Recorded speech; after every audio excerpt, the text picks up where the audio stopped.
this episode, we're going to work through what it really means to share personal information on purpose and how to do that in a controlled way that keeps your privacy promises intact. Data disclosure and transfer can sound like a legal topic, but at its core, it is a practical engineering and governance problem. Who is allowed to send data? To whom? For what reason? And under what protections?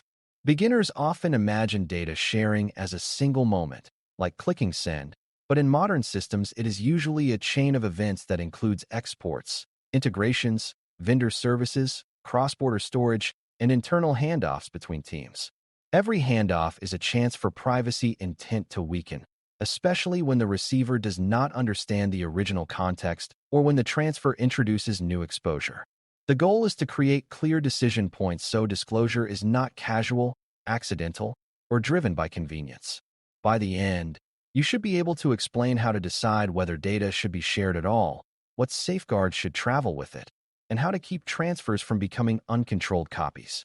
A strong foundation begins with defining the difference between disclosure and transfer, because the words are related but not identical. Disclosure is the act of making personal information available to another party, which could be an external organization, a partner, a service provider, or even an internal team that did not previously have access.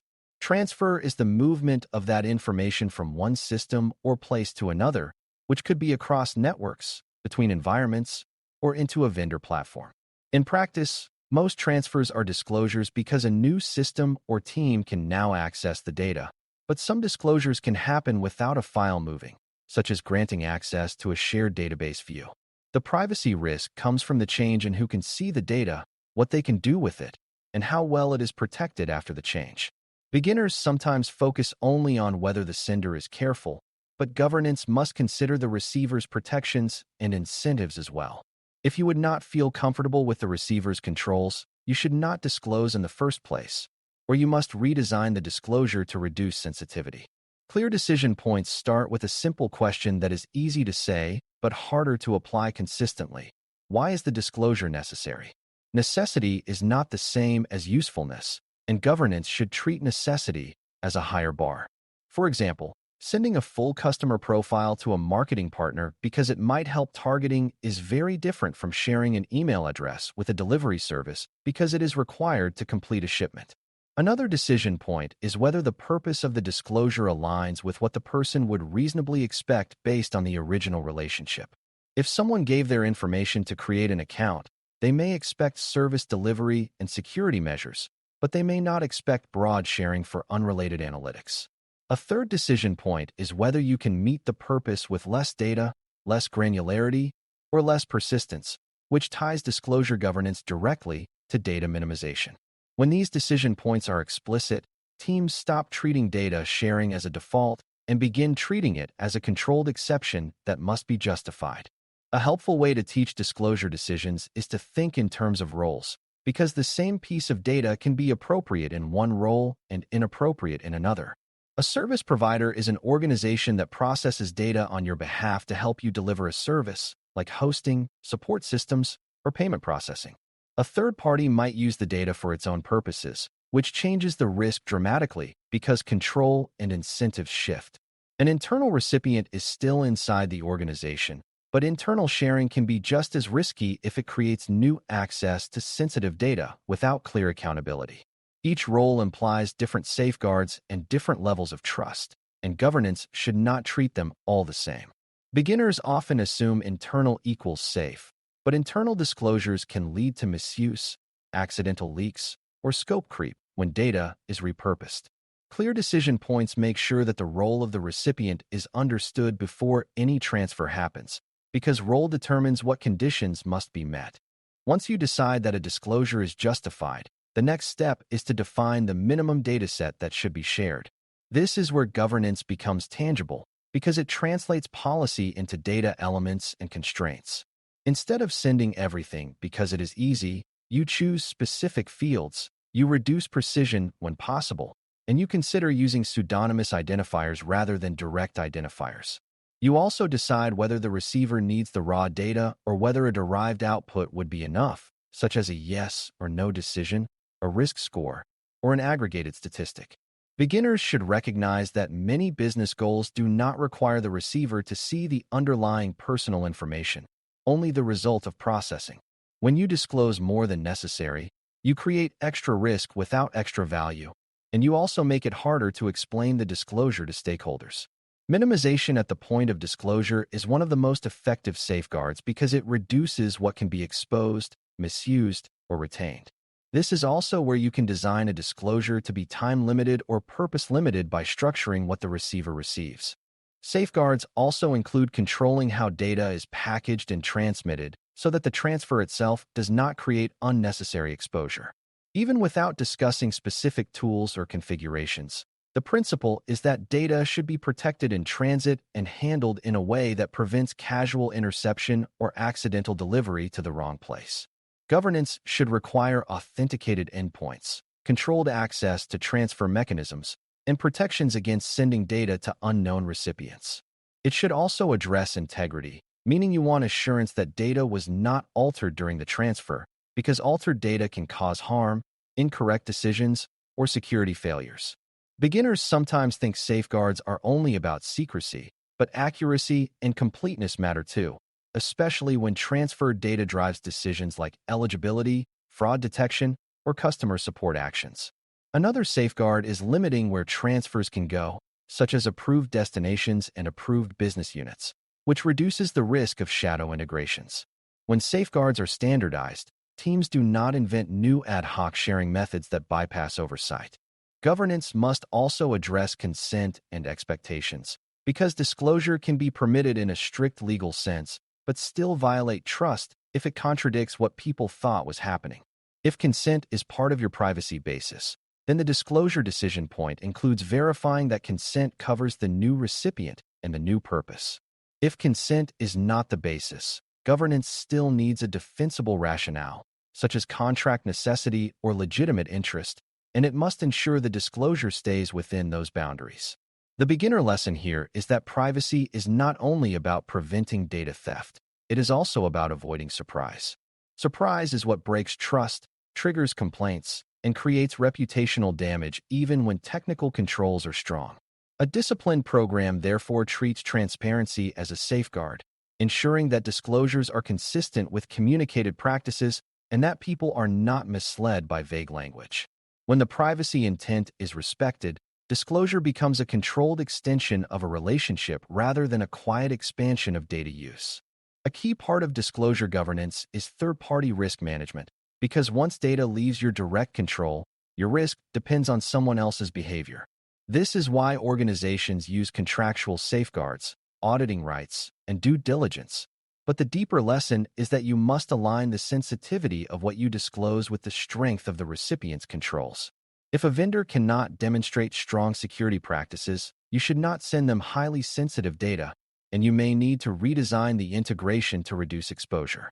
Governance also sets expectations for how the recipient may use the data, whether they may share it further, and how they must handle incidents.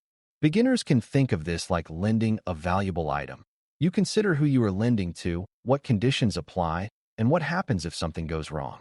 Without those conditions, you are effectively giving away control. Disclosure governance makes sure that control is not surrendered accidentally. Internal disclosures require their own safeguards because internal recipients often have different incentives and may not feel the same caution as external sharing. An internal analytics team might request detailed datasets to build dashboards quickly, while a product team might want data to experiment with new features. If internal requests are approved without clear decision points, the organization can end up with many internal copies and many uses that drift away from the original intent. Safeguards here include role-based access boundaries, approval workflows for new datasets, and clear ownership so someone is accountable for the data's lifecycle. Another safeguard is separation of duties, where the person who wants the data is not the only one deciding whether they should have it. Beginners should understand that internal does not mean unlimited, because misuse and accidents can happen inside organizations just as they can outside. When internal disclosures are governed, teams can still collaborate, but they do so with clear responsibility and traceability. Cross-border transfers add another layer of complexity because the destination can change which rules apply and how enforcement works. Even without diving into specific laws, the principle is that privacy protections must remain consistent when data moves across jurisdictions, and you must know where data is stored and accessed. Beginners often imagine the internet as locationless, but data residency and access location matter for regulatory obligations and for the practical ability to respond to incidents or requests. Governance, therefore, includes decision points about whether the transfer is allowed, what legal mechanism supports it, and what additional safeguards are required to keep protections equivalent. It also includes operational checks, like making sure teams do not unknowingly route data to global locations through convenient services. When you cannot clearly answer where the data goes, you cannot confidently claim that privacy protections remain intact. Controlling cross-border transfers is a way of preventing privacy intent from being diluted by geography and complexity. Disclosure and transfer governance is also closely tied to accountability, which means you can prove what you did and why you did it. That accountability requires documentation of decisions, records of what data was shared, and logs that show when transfers occur and who initiated them. Documentation is not just bureaucracy. It is the map you need when something changes, such as when a vendor is replaced, when a dataset expands, or when an incident occurs. It also supports responding to questions from regulators, auditors, and the people whose data is involved. Beginners sometimes think documentation is optional until something goes wrong, but privacy programs are judged by what can be demonstrated, not just what is intended. Another accountability safeguard is regular review, where data sharing arrangements are revisited to confirm they are still needed and still aligned with purpose.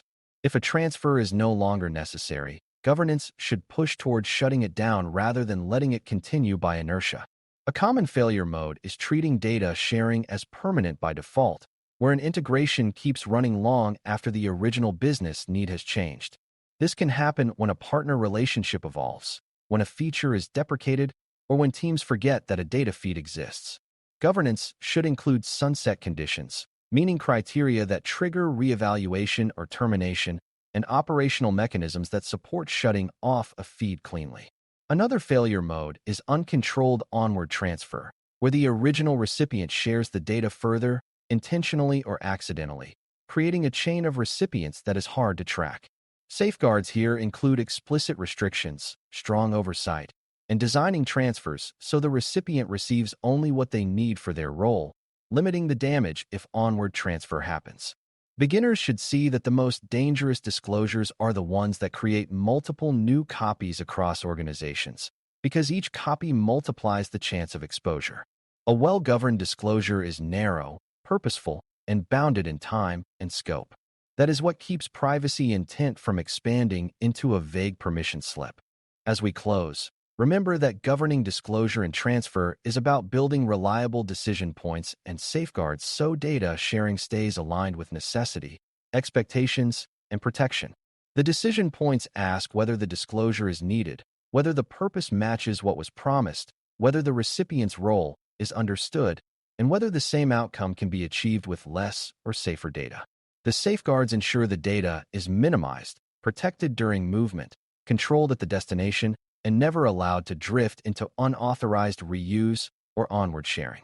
Strong governance also includes accountability through records and review, because privacy programs must be able to explain and defend their sharing choices over time. When you approach disclosure as a controlled extension of a trust relationship rather than an easy technical integration, you keep the original privacy intent visible and enforceable. That mindset is central to privacy engineering and to the seed PSE domain. Sharing can be necessary and valuable, but it must always be deliberate, bounded, and protected. Thanks for listening. For more audio courses, daily newsletters, and more, please visit baremetalcyber.com.